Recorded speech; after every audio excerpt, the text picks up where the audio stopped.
bonjour. Est-ce que tu pourrais te présenter rapidement, nous parler de ta promotion et de ce que tu fais actuellement? D'accord. Bonjour, je m'appelle Anne-Laure Kiner. Je suis la promotion 2001-2003, donc la première promotion. Actuellement, je suis directeur d'études en bioanalyse au laboratoire EGSC Fac Europe à Saint-Benoît, à côté de Poitiers. Ok, donc un poste plutôt important.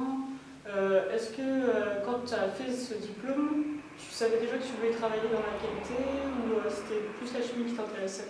Alors la qualité, pas du tout, parce qu'à l'époque, quand j'ai fait cette formation-là, j'ai bien vu qu'il y avait de la qualité, mais j'avais aucune idée de ce que ça voulait dire, parce qu'il y a 15 ans, c'était pas aussi développé qu'aujourd'hui. Donc moi, j'avais plutôt envie d'avoir un poste dans le domaine de l'analyse des matières organiques. Ok. Et du coup, ça fait combien de temps que tu travailles à Saint-Benoît? Donc ça va faire 8 ans, au mois de juin, que je travaille dans ce laboratoire. D'accord. Et à la sortie du diplôme, est-ce que tu as trouvé facilement du travail? Alors j'ai eu, à la sortie du diplôme, j'ai eu 6 mois de chômage à peu près, donc de septembre à février 2005. Ensuite j'ai travaillé 7-8 mois donc à Yanesco Chimie à Poitiers, qui est un laboratoire d'analyse environnementale. Donc j'avais un poste d'assimilé cadre, mais je remplaçais une technicienne qui était en congé maternité. Ce CDD n'a pas eu de poursuite en CDI, malheureusement pour moi. Donc ensuite j'ai de nouveau une période de chômage de 6 mois et ensuite j'ai eu l'opportunité d'être embauchée à La Rochelle dans un laboratoire qui s'appelait LDA 17 à l'époque, qui est maintenant le LASAT, laboratoire d'analyse Save Atlantique, pour lequel j'ai travaillé 3 ans sur le site de La Rochelle en tant que responsable du service de chromatographie.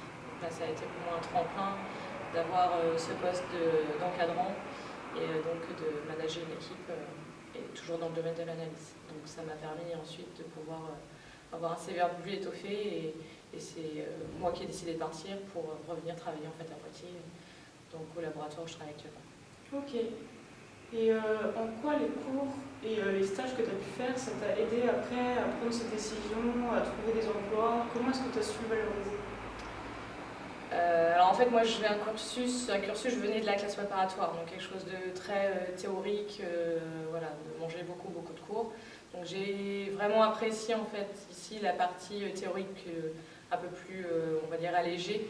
On a le temps de comprendre ce qu'on fait et surtout la partie pratique, notamment en termes de stage et de travail en entreprise. Donc par le biais de mes stages, j'ai pu avoir l'idée du métier que je voulais faire après. Donc en fait, à l'époque, on avait en L3, donc nous c'était pas tout à fait comme maintenant, c'était L3, master, je dis n'importe quoi. Il y avait le L2, L3 et M1. Moi je suis rentrée directement en L3 en fait, et après donc j'ai fait un M1 et ensuite j'ai fait un master à Orsay, à fac à côté de Paris.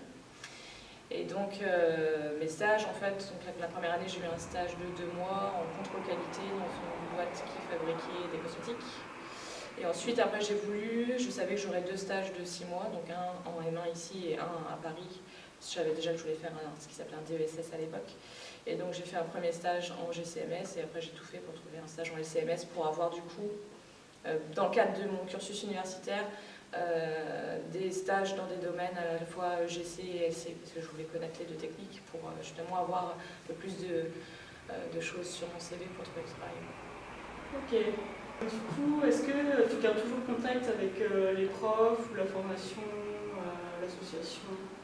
Alors moi du coup, comme je suis à la base, je suis née ici, donc je travaille maintenant ici, donc j'ai toujours, même quand je suis partie, gardé un lien très fort avec les profs. Ils l'ont aussi beaucoup avec notre promo parce que ben voilà, pour eux c'était la nouveauté à l'époque. À l'époque ils avaient quasiment l'âge que moi j'ai maintenant. Donc on était assez proches. Comme je suis revenue, ben, j'ai tout le temps suivi la vie de l'association et puis j'ai des contacts très fréquents avec les profs pour X ou Y raison. Et je participe dès que je peux aux journées des anciens. Voilà. J'ai à cœur de partager mon expérience. Pour moi, ça a été 2 années d'études qui ont un peu orienté ma vie professionnelle.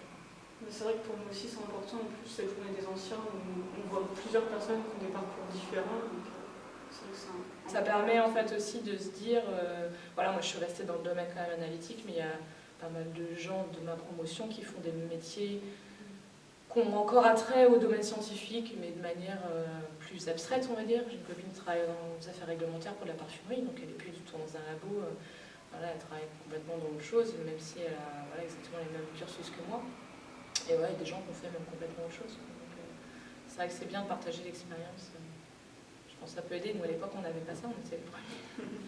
Bah, c'est vrai que pour nous, c'est bien, enfin, je trouve ça intéressant.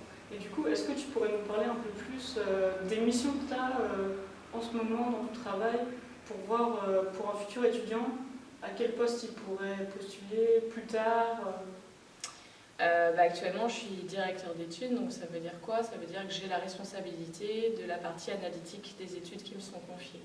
Donc le laboratoire dans lequel je travaille en prestation de services pour les gros labos pharmaceutiques, qui eux, quand ils ont développé leurs médicaments, ont toute une série d'essais précliniques et cliniques à faire pour mettre leurs médicaments en autorisation sur le marché. Donc en fait, ils font d'abord des analyses sur les animaux, donc en préclinique et ensuite chez l'humain, en clinique. Et moi, mon laboratoire, il intervient au moment de l'analyse, c'est-à-dire qu'il y a des échantillons qui sont collectés, des échantillons biologiques sur les humains ou sur les animaux, et qui sont envoyés dans des laboratoires comme les miens pour analyse.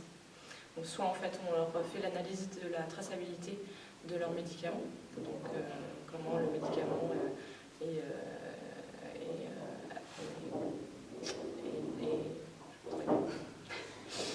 administré en fait, et puis comment en fait il est réagi dans le corps. Ou alors une partie plutôt analyse de biomarqueurs, donc en fonction aussi de l'activité du médicament, voir comment les biomarqueurs, donc les molécules endogènes réagissent. Moi concrètement mon travail c'est quoi? Je vais pouvoir encadrer plusieurs études pour plusieurs clients sur des produits complètement différents dans un laps de temps. Et donc en fait, quand on appelle ça une nomination, c'est-à-dire que mon directeur me nomme sur une étude, donc je prends contact avec le client et à partir de là c'est moi qui gère l'intégralité de ce qui se passe sur ce projet. Donc à la fois de rédiger un plan d'études analytique, c'est-à-dire, si vous avez fait les bonnes pratiques de laboratoire, vous devez connaître un petit peu ce qu'il fait. Donc voilà, un peu un genre de contrat avec le client sur ce qu'on va faire en termes d'analyse, comment on va lui envoyer le résultat, etc. Et puis après, il y a la partie expérimentale où les échantillons arrivent chez nous, donc de savoir les réceptionner comme il faut, de les vérifier, et ensuite d'organiser le travail des techniciens autour de ces analyses, de valider l'intégralité des données brutes qu'ils fournissent et des résultats qui nous remontent. Ensuite de préparer des tableaux de résultats pour les finis, de faire un rapport final qu'on envoie au client. Et ensuite, j'ai la responsabilité aussi d'archiver toutes les données brutes qui sont la propriété du client, mais qu'on garde en fait chez nous pendant généralement 15 ans. Donc voilà, donc en fait c'est assez varié parce que j'ai plein de clients partout. J'ai beaucoup progressé en anglais aussi depuis. Donc voilà, moi je ne suis plus du tout au labo, mais ça me convient complètement. J'ai été technicienne un peu, j'étais pas très douée. Donc au final je fais bien ce que je fais. Du coup j'encadre aussi des techniciens. Toute une partie aussi management qui est intéressante. C'est un métier assez varié. Ok, c'est intéressant. Et du coup, si vous aviez un conseil ou quelque chose à dire à un futur CAC, qu'est-ce que ce serait Justement, peut-être moi à l'époque, j'avais pas forcément cette ouverture. Encore une fois, moi je suis restée vraiment dans le domaine d'analyse. Encore que j'ai d'abord travaillé dans le service de LCMS, maintenant je travaille en immunoanalyse. Donc, on a eu quelques cours, moi, à l'époque, d'immunoanalyse, mais c'est très lointain. Je n'ai pas fait de bio depuis la terminale, donc ça m'a permis quand même d'ouvrir sur d'autres types d'analyses, sur des anticorps thérapeutiques, etc. Et ouais, le conseil, ce serait de se dire qu'on peut faire beaucoup de choses avec le diplôme qu'on a, en fait. On n'est pas cantonné à l'analyse. Voilà. Et après, pour chercher du boulot, faire valoriser vraiment son expérience en stage, c'est important de bien choisir son stage quand on peut. Voilà. Et puis, ne pas sous-estimer la candidature spontanée. Je ne sais pas si c'est encore à la page ou pas, mais c'est comme ça que j'ai eu mon premier travail de cadre, mon premier emploi de cadre. Et je pense que c'est lui qui m'a servi de tremplin. Donc, par expérience, quand il y a des CV intéressants qui arrivent, même s'il n'y a pas de poste, c'est des choses qu'on peut garder sous le coude. Parce qu'on n'est jamais à l'abri qu'on a un collaborateur qui parte, etc. Voilà. Puis, c'était déjà bien. Ok, merci pour tout ça. Merci de l'invitation.